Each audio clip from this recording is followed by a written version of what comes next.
ઘણા દર્શક મિત્રો સુપરસ્ટાર વિક્રમ ઠાકોર અને મમતાબેન સોનીને એકવાર ફરીથી એક જ મૂવીમાં જોવા માંગતા હતા. તો એ દર્શક મિત્રોનું આ સપનું હવે પૂરું થઈ રહ્યું છે, કેમ કે વિક્રમ ઠાકોર અને મમતા સોનીની એક મૂવી અત્યારે થિયેટરમાં રિલીઝ થઈ ચૂકી છે. આ મૂવી નવી તો નથી. આ મૂવી એમની 16 વર્ષ પહેલાની જ મૂવી પ્રીત જન્મો જન્મની ભૂલાશે નહીં એ મૂવી રિલીઝ કરવામાં આવી છે અને અત્યારે થિયેટરમાં ધમાકેદાર ચાલી રહી છે.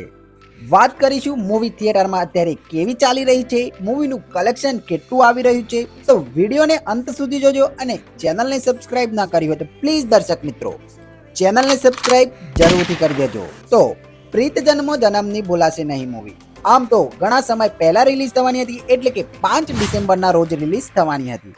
પણ આ મૂવીમાં જે ડાયલોગ્સ હતા એ ડાયલોગ્સ માટે ઘણી કોન્ટ્રોવર્સી થઈ. પણ મજાની વાત તો એ છે કે રાજપૂત સમાજના આગેવાનો અને મૂવીના ડાયરેક્ટર હરેશ પટેલ ની એક મુલાકાત દ્વારા આ ડાયલોગ્સનું સમાધાન આવી ગયું હતું અને ફાઇનલી હરેશ પટેલે આ ડાયલોગ્સને કટ કરીને મૂવીને રિલીઝ કરી નાખી છે. અને આ મૂવી 19 ડિસેમ્બરથી આપણા નજદીકના સિનેમાઘરોમાં લાગી ગઈ છે. ગુજરાતમાં વાત કરીએ તો આ મૂવી લગભગ 30 જેટલા થિયેટરમાં લાગી ગઈ છે. મૂવીની કલેક્શનની વાત કરીએ એના પહેલા તમને જણાવી દઉં કે આ મૂવીની કહાની એક પુનર્જન્મ પર બેઝડ કહાની છે. મૂવીની કહાની એટલી એન્ગેજિંગ છે, એટલી સરસ છે કે તમને આ મૂવી એકવાર નહીં 10 વાર જોવો તો પણ તમને પસંદ આવશે. પોતાનો પ્રેમ એક જન્મ નહીં પણ 7 જન્મ સુધી યાદ રહે અને એના પર જ હરતી ફરતી કહાની છે. મૂવીની સ્ટારકાસ્ટની વાત કરીએ તો મૂવીમાં આપણને વિક્રમભાઈ ઠાકોર, મમતા સોની, પ્રાંજલ ભટ્ટ જેવા કલાકારો જોવા મળ્યા છે. મૂવીનું ડાયરેક્શન કર્યું હતું હરેશ પટેલે. મૂવીની સ્ટોરી લખી હતી આત્મારામ ઠાકોરે. ઇવન મૂવીના જેટલા પણ સોંગ છે એ અત્યારે પણ કલ્ટ ક્લાસીસ માનવામાં આવે છે અને વિક્રમભાઈ ઠાકોરના ફેન્સ આ સોંગને બહુ જ વધારે પસંદ કરે છે. હવે વાત કરીએ મૂવીમાં રિલીઝનો રિસ્પોન્સ કેવો છે.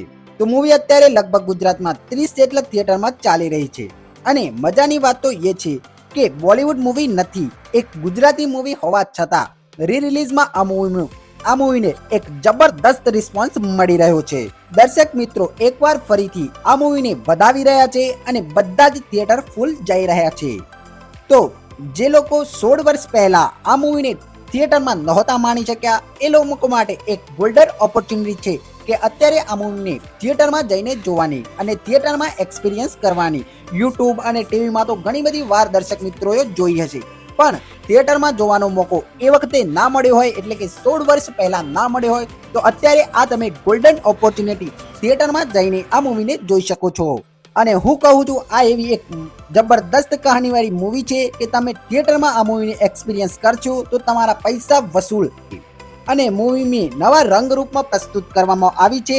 તો બહુ જબરદસ્ત રીતે આ મૂવીને રિલીઝ કરવામાં આવી છે. તો એકવાર તો થિયેટરમાં આ મૂવીને જરૂરથી જોવી જોઈએ. હવે ઘણા દર્શક મિત્રોનો સવાલ હતો કે મેં શરૂઆતમાં કહ્યું હતું કે આ મૂવીનું કલેક્શન કેટલું આવી રહ્યું છે. તો અત્યારે રિલીઝ મૂવી છે એટલે ઓફિશિયલ ડેટા નથી આવી રહ્યા, પણ ટૂંક જ સમય એટલે કે 2-3 દિવસમાં ઓફિશિયલ ડેટા આવશે તો આપણને વિડીયો દ્વારા જરૂરથી જણાવીશું કે રિલીઝમાં આ મૂવીએ કેટલું કલેક્શન કર્યું. તો મળીએ કોઈ આવા વિક્રમભાઈ ઠાકોરના સરસ વિડીયોમાં. ત્યાર સુધી bye, take care, thank you, જય હિન્દ.